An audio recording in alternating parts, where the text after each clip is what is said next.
Sempre falamos que o futebol é sim uma ferramenta que é usada muitas vezes para apaziguar várias situações na política, cultural, em vários locais do mundo, em várias situações. Mas hoje o Entrosamento em Dia vai te contar uma história de quando o futebol foi o ponto que faltava para o início de uma guerra. A Guerra das 100 Horas, ou melhor, a Guerra do Futebol. Primeiramente, se você não me conhece, eu sou o João e eu sou ADM aqui do Entrosamento em Dia. Cara, se você não é inscrito, já faz o favor de apertar o botão aí embaixo. Bom, então agora vamos pro conteúdo. Os dois países envolvidos nessa história são El Salvador e Honduras. Os dois países possuem histórias parecidas, na pobreza, no colonialismo, golpes de estado e também em guerras. Antes de eu explicar sobre exatamente a guerra, eu acho importante falar que o futebol não foi o principal causador dessa guerra, mas o futebol foi a pecinha que faltava para a guerra se iniciar antes mesmo do que era esperado. Os reais motivos da guerra eram as disputas territoriais. El Salvador é o menor país da América Central. Na época, tinha a maior concentração demográfica do continente americano, com uma média de 60 habitantes por quilômetro quadrado. É muita pessoa num lugar só. E a maior parte das terras era concentrada na mão de uma oligarquia formada por 14 famílias de latifundiários. 2/3 da população do país sequer tinham terras para plantar e para viver suas vidas. A situação então motivou o êxodo para o país vizinho, Honduras, que possuía uma extensão territorial 6 vezes maior e na época tinha a metade da população de El Salvador, então tinha bastante terras para eles viverem. Durante anos, os salvadorenhos atravessaram a fronteira para se estabelecerem em Honduras, onde eles conseguiram terras e formaram vilarejos. Nos anos de 1960, já eram cerca de 300 mil salvadorenhos. A elite salvadorenha apoiava assim a migração dos seus conterrâneos para Honduras. Por quê? Porque isso diminuía a pressão do governo por uma reforma agrária no país. Então dava liberdade para a elite fazer o que ela quisesse com as terras. Mas a chegada de milhares de pessoas causou ressentimento nos hondurenhos mais pobres, que lutavam contra a sua elite para conseguir mais terra. Então ficava nessa disputa, né? Os salvadorenhos precisavam de terras para a sua sobrevivência e iam para Honduras conseguir essas terras. Já os hondurenhos a mesma coisa, eles precisavam dessas terras para eles lutar contra a elite do próprio país. Então os hondurenhos começaram a pressionar o governo para que eles realizassem uma reforma agrária no país. Acontece que a maior parte das terras pertencia à multinacional americana United Fruit, dona de extensas plantações de bananas, e também a latifundiários que governam o país até os dias de hoje. Óbvio que com o apoio dos Estados Unidos. A solução encontrada foi desapropriar as terras invadidas pelos salvadorenhos durante anos, obrigando-os a retornar ao país de origem. Porém, o governo do presidente de El Salvador, Fidel Sánchez Hernández, não estava conseguindo lidar com a crise gerada pelo grande número de imigrantes que estavam voltando para o país.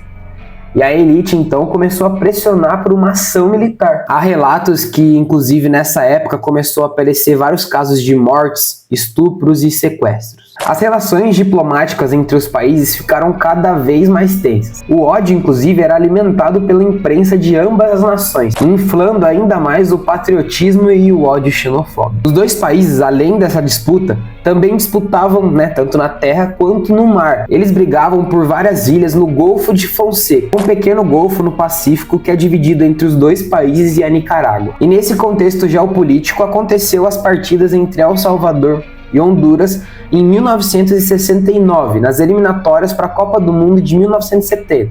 Aquela mesmo que o Brasil foi tricampeão com o esquadrão. Bom, voltando para a história.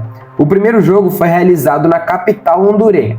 A seleção de El Salvador chegou um dia antes para dormir no hotel da capital, mas os atletas passaram a noite em claro, porque os torcedores gritavam, buzinavam em frente ao hotel e também atiravam pedras nas janelas dos quartos em que o time de El Salvador estava hospedado. No dia da partida, os salvadorenhos estavam exaustos e, nesse clima pouco amistoso, perderam a partida por 1-0. O gol foi marcado no minuto final por Cardona. Quando isso aconteceu, a salvadorenha Amélia Bolaños, de 18 anos, que assistia a partida pela TV em San Salvador, se matou com o revólver do pai.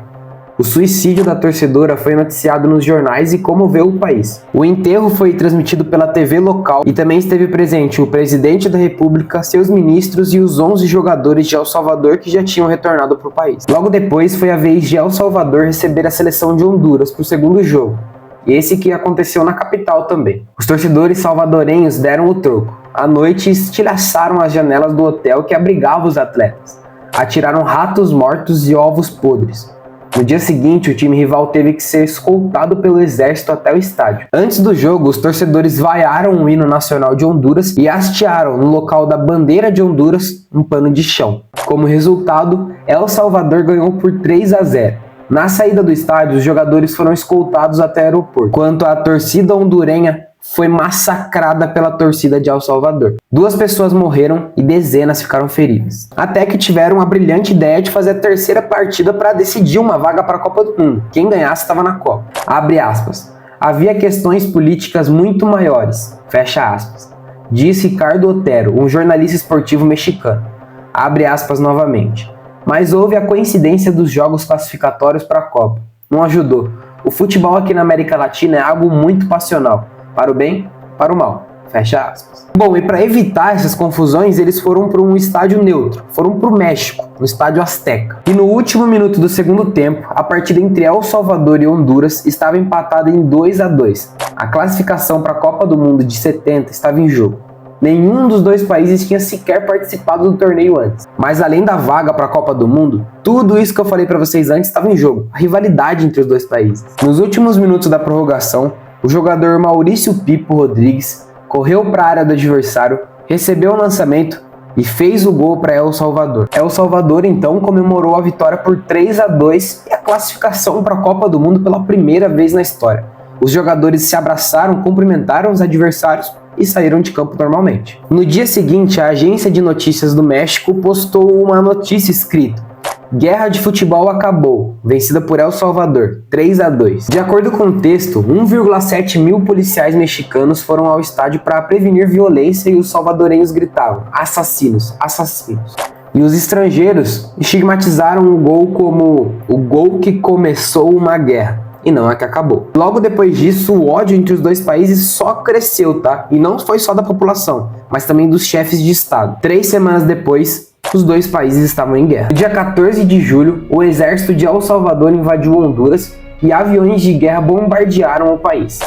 El Salvador era militarmente superior ao oponente, com 20 mil soldados no exército e 1.000 na força aérea, contra 12 mil soldados do exército hondurenho e 1.200 na força aérea. Apesar da desvantagem dos hondurenhos, assim como eu disse para vocês ali no começo, esse negócio, essas tensões e também tudo que a mídia alimentava, gerou um patriotismo muito grande nas pessoas, alimentou, inflou esse patriotismo nelas, e os próprios hondurenhos, sem estar no exército, sem nada, começaram a andar com facões pelas cidades, pelas ruas, para proteger os vilarejos de possíveis ataques. O negócio ficou muito tenso lá. Até que a OEA, Organização dos Estados Americanos, conseguiu negociar um cessar-fogo em 18 de julho. Cerca de 3 mil pessoas já estavam mortas. A maioria civis hondurenhos. Muitos mais tiveram que deixar suas casas por causa da guerra. E sob pressão internacional, El Salvador retirou 2 tropas de Honduras em agosto. No entanto, a inimizade entre os dois países não acabou ali. O comércio entre os países cessou durante décadas e a fronteira foi fechada. Até hoje há tensão entre os países. Disputas sobre fronteiras continuam, apesar de um corte de justiça internacional ter decidido sobre a questão. Especialistas dizem que a guerra ia sim acontecer, mesmo se não existisse essas partidas de futebol entre Honduras e El Salvador, essas 3 partidas. Mas ainda segundo eles, o ódio que foi gerado nessas partidas, não só para os torcedores, mas também para os líderes, foi tanto que essa guerra não podia ser evitada. Tinha que ser daquele jeito. Se você gostou do conteúdo, já segue a gente, assim como eu pedi ali no começo do vídeo, já dá o like e também, compartilha, comenta o que você gostou, se você sabia dessa história, compartilha no seu Instagram, compartilha no TikTok, compartilha com seus amigos, compartilha no WhatsApp com seus amigos, compartilha em qualquer lugar para dar uma força aqui para a página. Você pode ver que a página é pequena ainda. No Instagram, se você quiser ir lá, tem vários conteúdos, todo dia tem um conteúdinho novo pra vocês. Então dá uma força aí pra gente. Valeu, tamo junto.